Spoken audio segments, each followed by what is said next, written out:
இப்போ வந்து பார்த்தீங்கன்னா ஆல்மோஸ்ட் டிடி சார் சொன்ன மாதிரி நம்ம ஒரு வெப்பம் அதிகமான இருக்கிற இடத்துல இருக்கோம். சரௌண்டிங் டெம்பரேச்சரே ஒரு 40 டிகிரி செல்சியஸ் இருக்கும். இப்போ இந்த ஃபயரோட கண்டிஷன் பார்த்தீங்கன்னா நியர் ஒரு 130 கிட்டே இருக்கும். ஸோ 130 டிகிரிக்குள்ளே வந்து நம்ம எப்படி உள்ளே போக முடியும் அப்படின்றத பார்க்க போகிறோம்.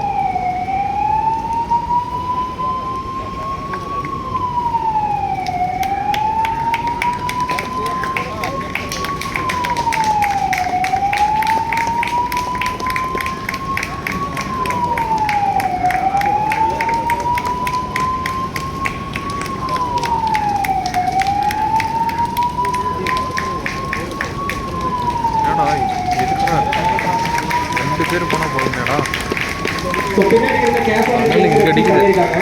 ஸோ இந்த கேஷுவாலிட்டியை வந்து எப்படி கொண்டு வந்திருக்காங்க, திருப்பி வந்து அவங்க அதுலேருந்து எவாக்குவேட் ஆகிறதுக்கு எப்படி ஆகும். ஒன்ஸ் வந்து ஃபயர் அக்ரிவேட் ஆகிடுச்சு அப்படின்னா நம்ம வந்து புட் ஆஃப் பண்ணுறது வந்து ரொம்ப கஷ்டம். ஸோ அப்போ கேஷுவாலிட்டியை வந்து ரெஸ்க்யூ பண்ணிக்கிட்டே நம்ம வந்து எப்படியும் வந்து கொண்டு வர வேண்டியா இருக்கும்.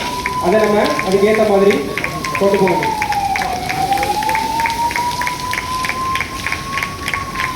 ஸோ இது வந்து பின்னாடி இருக்கிறது வந்து பார்த்தீங்கன்னா கர்டைன் நாசில். இந்த கர்டைன் நாசில் என்ன இருக்கும் அப்படின்னு பார்த்தீங்கன்னா அந்த கர்டைன் வந்து அதுக்கு ஏற்ற மாதிரி டிசைன் பண்ணியிருக்கோம். இது என்ன ஆகணும்னா ரேடியேஷனில் இருக்கக்கூடிய டெம்பரேச்சரை வந்து மினிமைஸ் பண்ணும்.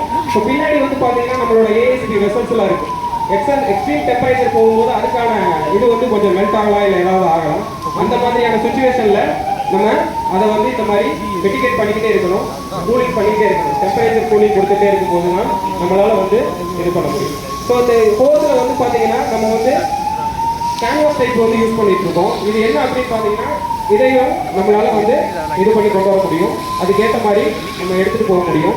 ஸோ இப்போ அதனால என்ன ஆக முடியும் பார்த்தீங்க அப்படின்னா மேக்ஸிமம் அதுக்கேற்ற மாதிரி நம்ம டிசைன் பண்ணி ஈஸியாக எக்ஸ்டிங்யூஸ் பண்ண முடியும்.